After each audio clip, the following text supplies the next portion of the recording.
It's the first major biography of James Baldwin in more than 3 decades. Writer Nicholas Boggs offers an intimate portrait shaped by the people who inspired him.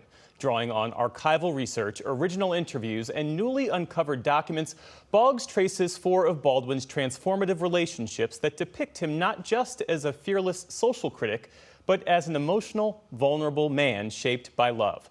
I recently spoke with Nicholas Boggs about his book, Baldwin, A Love Story. Thanks for being here. Thanks for having me. It's great to be here. In this book, you structure Baldwin's life around 4 pivotal relationships. Tell us about them.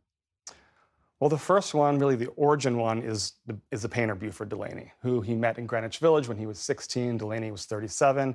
He came to call him his spiritual father. He changed his life. He allowed him to see, as Baldwin put it, that a black man could be an artist. He had never known that. He also introduced him to blues and to jazz, music that was God-forsaken in his household, but that he said actually taught him how to be a writer. He saw it was actually black music more than American literature that gave him his voice. So Delaney was an important lifelong figure. You know, he went all the way through till his death in 1979.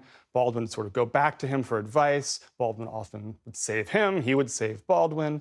And they really formed this kind of alternative kinship structure that he needed. He was very close to his family, but Baldwin lived so much of his life abroad, as did Delaney, who followed him to Paris, that Delaney was that sort of, that original, I would say, pivotal love figure outside of the family.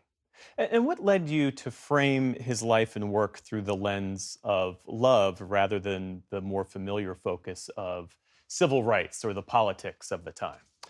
Well, I think love was politics for him. I mean, I think love is everywhere in his writing. It's in his essays, right? The Fire Next Time, he talks about how white and black Americans must, like lovers, come to understand each other and confront the country's past and present. All of his novels are love stories, from Giovanni's Room, Go Tell in the Mount, Another Country, If Beale Street Could Talk. So I really wanted to understand, why it was that we sometimes think of him as a great essayist, but the novels aren't as good. When in fact, you have to read them together. You couldn't understand The Fire Next Time without reading what he just did before that in Another Country, where he was looking at these interracial relationships and complexities. And then he called for those kinds of coalitions in The Fire Next Time. Giovanni's Room, he wrote Preservation of Innocence, kind of about the perniciousness of homophobia. He couldn't have written Giovanni's Room without having written those essays. So you have to look at everything together for Baldwin. And what about his personal connections to women like Toni Morrison, Lorraine Hansberry, Maya Angelou, Mary Painter? Thank you for asking that, because the risk, of course, in structuring the book through these 4 great loves with men is that it overlooks the very important fact that Baldwin was extremely close and influenced by many women. Mary Painter, the American economist he met in Paris and wrote these incredible letters to there at the Beinecke that detailed his creative process, his love life, their intersections.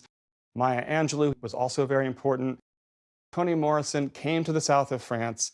He was writing If Beale Street Could Talk, his first novel written from the first-person perspective of a woman, pregnant Tish. He made some popcorn, took her down into his torture chamber, and read it out loud to her to get her opinion. So she had a big influence on him, as did many black feminists in the 70s and the 80s later in his career. How do his relationships, both romantic and platonic, how do they intersect with the civil rights and social justice themes that continue to make his work resonate today? Baldwin, there were the relationships he had with others and also the relationship he had with himself. So his journey to self-love was very complicated. He writes about how love is a battle, love is a growing up. It was for him because growing up he was told that he was ugly, right? That he was a sissy. So he had this long journey to sort of seeing himself as worthy of love. And so he knew that love was hard-earned, it was hard-won. And he kind of used this insight about himself and in his own relationships. He was hard on his lovers. He asked a lot from them as well, to also say to Americans in general, right, this project, this of Americans grappling with their past was a love project, that only love, as he put it, would throw open the gates to kind of truly coming to terms and truly kind of meeting the moment of the civil rights movement. As you were writing this biography, how did you navigate the tension, assuming there was tension, between honoring his public legacy and then sort of revealing his private, sometimes difficult, emotional interior? Well, because Baldwin had a even though he died too young, he had a very long career and he changed his mind about many things. So, for example, early on in his nonfiction, he was not writing about his personal life that closely, right? Especially not his love for other men.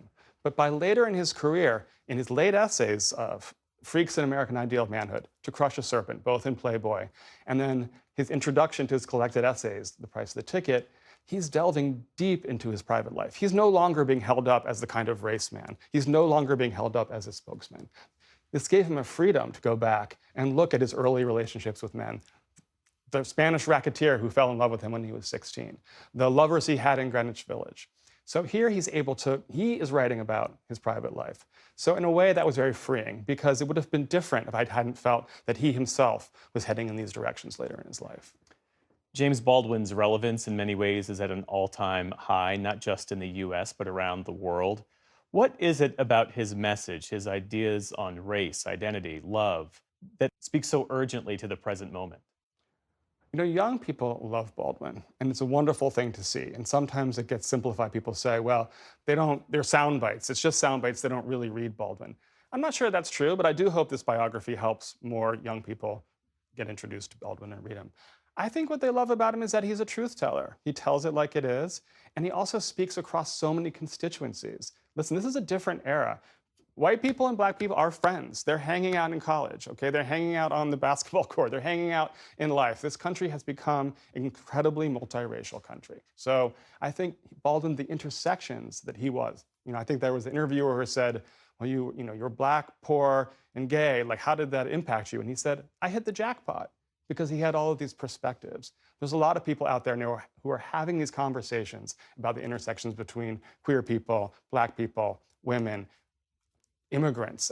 So Baldwin enables people to kind of attach to these various parts of him where we're all really speaking to each other as well.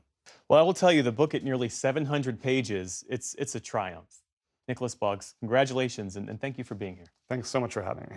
James Baldwin, A Love Story.